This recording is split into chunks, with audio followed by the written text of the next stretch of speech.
Manchester United more than any other time. What? Excuse me? You think I'll cross and take my mans out, just kill yourself. In the trenches, 40 on my hip, I had to fix my... Finna start streaming more on Kick, so follow our Kick Effortless Twins 23 in the description. Let's get it. His younger days for Manchester United, Cristiano Ronaldo was one of the most lethal wingers the game had ever seen. Because when you think of him and his dribbling at its absolute peak, I think many of you will remember the way he danced and showed that insane flair, just ripping throughout the entire What in the world is he doing? It was also the pinnacle of his pace and agility. But we all know that as Ronaldo moved to Real Madrid and matured throughout his career, he would switch his playing style completely to that of an absolutely lethal goal scorer and finisher, becoming the deadliest goal scorer in the world, with just an insane amount of records, even going as much as scoring over 50 goals a season for 6 consecutive seasons. I ain't hear it right. 6 consecutive seasons, 50 goals? 6? But I had 50 goals in 7 games. But 6 times, bro, 50 goals times 6 seasons. How many games in this season? I had 50 goals in 7 games. I'm trying to bypass that. Can you cut it out? I'm finna just unpause it. Forget what you said.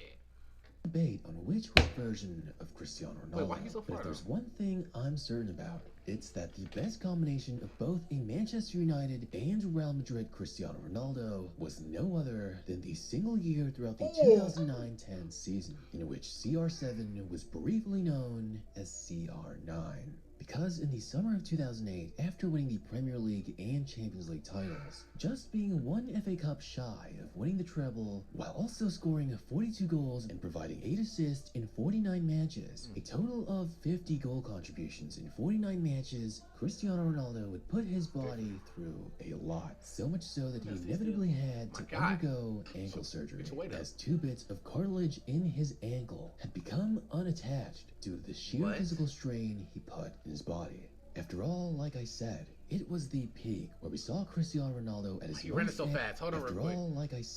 it was the peak where we saw Cristiano Ronaldo at his most agile and skillful. All that speed and flashy dribbling demands a lot out of the body, especially to his knees and ankles. And I know what some of you are thinking. Sure, the fastest Cristiano Ronaldo was ever recorded was when he played for Portugal in the 2018 World Cup, maxing out at 40 kilometers an hour at 33 years old. But you have to realize he was sprinting off the ball. And you can't convince me that before all those injuries, just because his speed wasn't tracked back then, that this version of Cristiano Ronaldo wasn't even faster.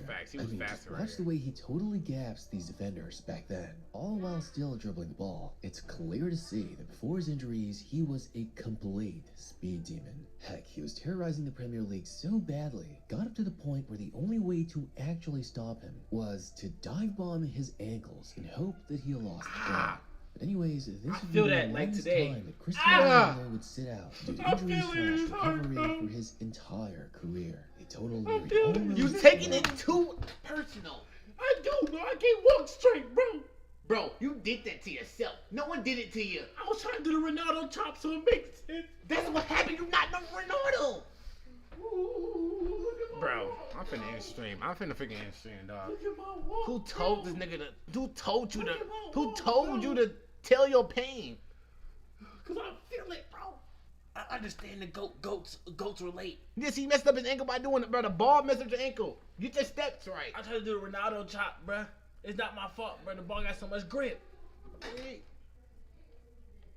I messed up Real's ankle. You wanna know why? Cause she was running when I was crashing. She running. Weeks. And naturally, after such a procedure, you'd expect it would take some time to really recover. And well, the stats would show. As in the 2008-2009 season, he would only score 26 goals and provide 12 assists. A total of 38 goal contributions in 50 matches, not nearly being as effective or explosive as he was during his previous Ballon d'Or winning season. Come on, without their superstar at a true 100%, although Man United would win the Premier League, Community Shield, and Club World Cup, they would finish second in the UEFA Super Cup and, of course, lost out on the Champions League final. So in terms of... But when did he do his first suey? It probably was... It had to been probably in Manchester United. I don't know. Y'all find the first silly and send it to Discord. Value after just having gone through major surgery and producing roughly 24% Bro, less goals. he is This was the quote-unquote taking him out. cheapest that Cristiano Ronaldo would ever be on the market for over a decade. And so Manchester United would say goodbye to their Portuguese winger. Though relatively only a brief time with the club, he already forever solidified himself as a legend. So the fact that Real Madrid went all out, paying 94 million euros and breaking the current transfer record at the time, to get a player who just had major surgery and was seemingly struggling after a Ballon d'Or year, really shows you all you need to know about just how valuable the 24-year-old winger was. But Real Madrid... I remember when we was watching the thing or whatever. It was about the coach. I think it was a coach or something. That one time. Who was the coach? That old man? Yeah, I think he was. I think when he came back to, or something like that. There was like the coach. Him and the coach didn't get along or something. You talking about Manchester United? Yeah. Mm-hmm. Yeah, there was one, bro. I ain't gonna lie. Yeah, I remember that story. Weird. But I remember I got transferred for 800 million. Wait, what are you talking about? You remember? Yeah, to Real Madrid. Who told you to agree to his story? Cause we got similar Y'all stories. don't got the same story. It's similar. Bad ankles. Free? That's perfect. 50 that's goals. Perfect. That's perfect because Ruby Rose and Tyler and Ronaldo got the same story. Me breaking their back. They got the same story. They told the doc the same thing. Confident because what they concluded in their medical checkup was that Cristiano Ronaldo simply needed more time to fully recover and to get back into form. Because as he walked out of the tunnel in what would be the most attended presentation for any... That's crazy. He do the thumbs up though. In my press conference in the middle of the stadium, I crashed Ruby and Lotto. You see how it was 2 mics? It was for both of them. Because as he walked out of the tunnel in what would be the most attended presentation for any footballer in history, he would walk out not as CR7, but as CR9. And the simple reason as to why he didn't get to wear his iconic number 7 was due to the fact that another longtime Real Madrid and Spanish legend himself was still around and wearing it for the club. No other than Raul. But it wasn't just the change in number that made CR9 so special. It was because this is when he really began to change as a player. And this season specifically is where I believe we got to witness the best mix of not only the dribbling, speed, and flair of Manchester United Ronaldo, but also the goal scoring and finishing efficiency and lethality of a Real Madrid Cristiano Ronaldo. But of course, Cristiano Ronaldo as the new face of Madrid's Galacticos 2.0, at that point being the most expensive player in the world, playing for one of the most harshly critical clubs, had immense pressure to perform, even more so than the other big signings like Xabi Alonso and another former Ballon d'Or winner, Ricardo Kaká. But as soon as CR9 got onto the pitch, he instantly proved himself and cast away all the doubt, as CR9 became the first Real Madrid player to ever score in each of his first 4 league matches. Because then manager Manuel Pellegrini had different plans for Cristiano Ronaldo. He would start experimenting by letting CR9 play sort of like a striker, but at the same time still allowed him to play more deep and got him involved in build-up play. Because like we saw from his days at Manchester United, more than any other time... What? Excuse me? Did his hands just transfer to his feet? That was so tough. Go back now. Why like it was a magnet in his feet? Build-up play. Because like we saw from his days at Manchester United, more than any other time in his career with Los Blancos, this was the most that Ronaldo would display his exceptional skills and dribbling, regularly taking on multiple defenders to create chances and carry the ball. Especially in the beginning of the season, Ronaldo's flair was at an all-time high for his time in Real Madrid. Ronaldo's free kicks at the time were also at their peak, as it would tie for the most free kick goals he would score in a single season with 7, including an absolute show he would put on in September 2009, where he would score his very first Champions League goals for the club, off of no other than netting 2 free kicks in a single match against FC Zurich. Sure, there have been many jokes about how Ronaldo's free kick technique has not aged as well, especially in his later 30s. But in his mid and late 20s, Cameraman! it aged as well, I thought the cameraman was always especially in safe. his later 30s. both in his mid and late 20s, particularly including this CR9 season as well, was some of the most accurate and consistent free kick taking in his career. And just 15 days later, in another Champions League match, only his second ever for the club, he'd go on to dominate French side Marseille, scoring yet another brace, totaling 4 goals in the tournament in just 2 matches thus far. And don't forget the pace. Sure, Cristiano would still maintain pace as he got older in Real Madrid as well, but gradually his movement would be mostly off ball. However, in his earlier years, particularly in this season, his agility and pace, although not as amazing as it was before his surgery, was still some of the most explosive and entertaining throughout any of his time at Real Madrid, because Ronaldo was basically in one of the most physically fit forms he's ever been in. I can't stress enough of how it was truly the perfect mix of the agile and flashy winger he was in his younger United days, only with the added strength and muscle, trying the same moves and dribbles, all while scoring goals at a much more efficient rate. Wait, so if you're being real though, the ankle, so that happened for a reason though, because like the ankle thing, he got way much more faster though. He was freaking chopping. So how the freak? What did they put in his ankle? This is a what's it called? Bro, it was something. They put vibranium in that. It was something behind that. So short. I don't know. I was finna scoop myself. It needs to touch your face with you. Bro, I was finna, bro. There's some backstory behind that, dog. There's no way. Who was there? Who's the surgeons? Who's the surgeons that was doing they this? put another ankle in his ankle, and his ankle was vibranium. They put some speed in that junk too, bro. They shot it with some little something, dog. Mutation or something, dog. Bro. You not slick. Something. You can't fool us, bro.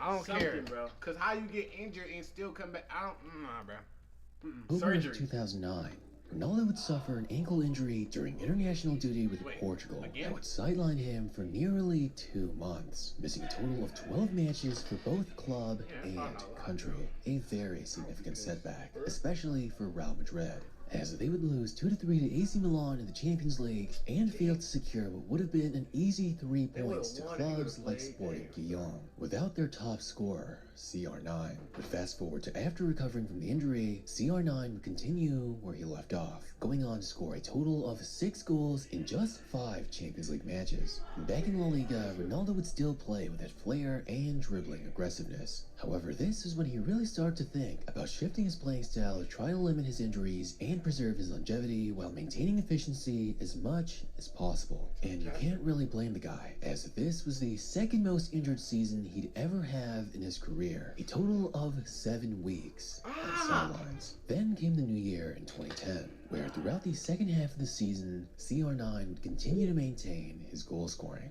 And it was getting clear that his ability to find the back of the net was only getting better, as at the time, this was the most efficient season that Cristiano Ronaldo had ever had in his career thus far. Just the most entertaining style of play with dazzling flair, combined with the lethal goal scoring. And if the footage you're watching wasn't enough to remind you that Ronaldo did indeed move like this on a game-to-game basis, I don't know what will. And although Lionel Messi would lead the league in scoring, CR9 was more efficient, scoring a total of 33 goals and providing 10 assists, a total of 43 goal contributions in 37 weeks in his first season with Real Madrid, as they won the league title by just 3 points, having the most points ever in a second-place finish for La Liga. And if it weren't for those injuries, we would have definitely had the chance to see more of that flair and dribbling with Cristiano Ronaldo. Stop. Wait a minute. He got shin guards on. They did that to him with shin guards on. So like, dang. Who? Did he get? Bro, did he get in a fight with somebody with a skateboard? I mean, not a skateboard. A freaking what them junks car, but a scooter. Bro, it like somebody he got hit with a scooter more than once. More than 3 times. Damn. Would have definitely had This the no chance look to see though. more of that You wanna cut it flair out? and dribbling. Bro, what? With Cristiano Ronaldo in a Real Madrid jersey.